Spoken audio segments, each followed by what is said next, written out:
Assalamualaikum warahmatullahi wabarakatuh. Selamat pagi Ibu Rizky Febriani Putri MPD dan teman-teman sekalian yang berbahagia. Terima kasih banyak karena telah menyempatkan waktunya untuk menonton video presentasi kelompok kami. Sebelumnya, perkenalkan kami dari kelompok 5 yang beranggotakan Ahtina, Dewi Suryani, Nanda Vidya Safitri, dan saya sendiri Saidati Rahmah selaku moderator. Pada kesempatan kali ini, kami akan membahas materi mengenai dampak perkembangan teknologi berbasis internet terhadap kehidupan manusia. Pada materi ini, ada 4 pokok pembahasan yang akan kami sampaikan. Yang pertama, pengertian media sosial. Yang kedua, fungsi media sosial. Yang ketiga, jenis-jenis media sosial. Dan yang keempat, dampak dan solusi penggunaan media sosial. Langsung saja untuk pembahasan pertama dan kedua mengenai pengertian media sosial dan fungsi media sosial akan disampaikan oleh teman saya Dewi Suryani. Baik, pembahasan yang pertama yaitu pengertian media sosial. Media sosial secara umum diartikan sebagai media yang berupa situs dan aplikasi yang melibatkan teknologi berbasis internet. Media berbasis teknologi internet ini mendorong dan memungkinkan penggunanya saling terhubung dengan siapa saja, baik orang-orang terdekat hingga orang asing yang tidak pernah dikenal sebelumnya.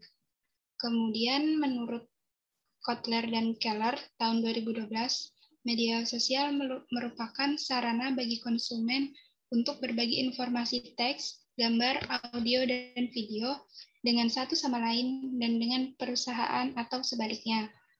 Kemudian yang kedua, menurut Boy dan Nasrullah tahun 2015, media sosial yaitu kumpulan perangkat lunak yang memungkinkan individu maupun komunitas untuk berkumpul, berbagi, berkomunikasi, dan dalam kasus tertentu saling berkolaborasi atau bermain.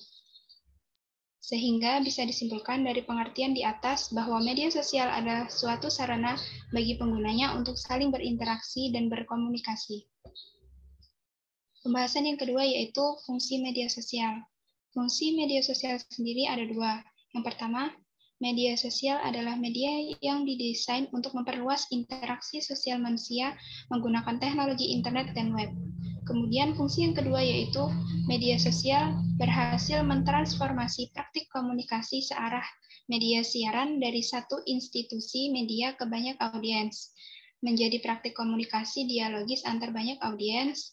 Media sosial mendukung demokratisasi pengetahuan, mentransformasi manusia dari pengguna isi pesan menjadi pembuat isi pesan atau itu sendiri. Kemudian yang selanjutnya jenis-jenis media sosial.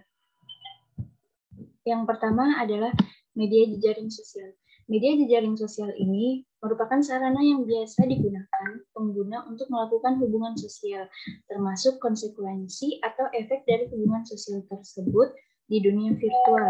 Media ini cukup populer.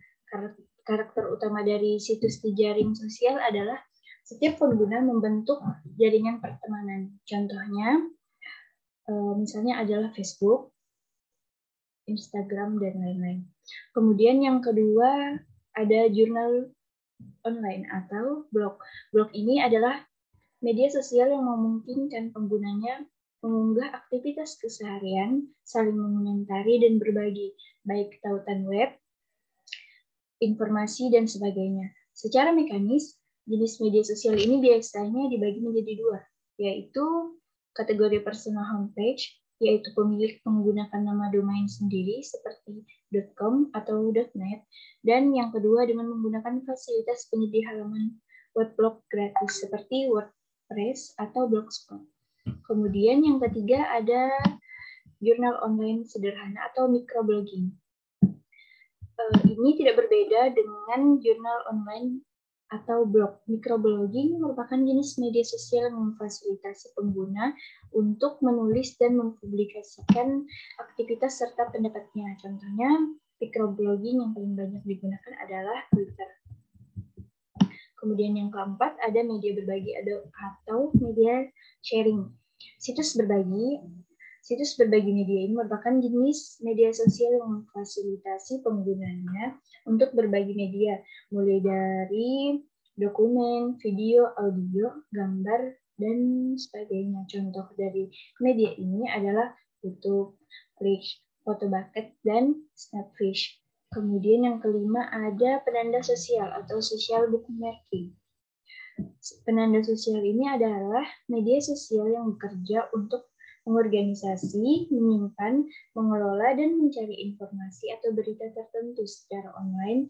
Beberapa situs sosial bookmarking yang populer itu adalah delicious.com, stumbleopen.com, dik.com, reddit.com, dan untuk di Indonesia sendiri itu ada Lintas.me.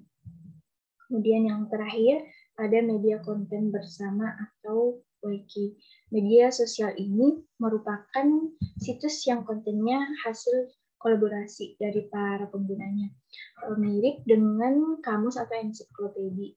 Wiki menghadirkan kepada pengguna pengertian, sejarah, hingga rujukan buku atau tautan tentang satu kata.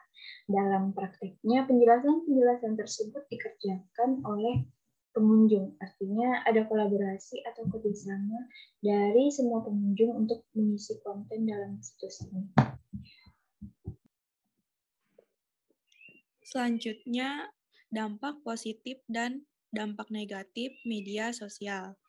Adapun dampak positifnya yang pertama, mengakses dan membagikan informasi secara cepat dan mudah. Yang kedua, berkembangnya marketplace.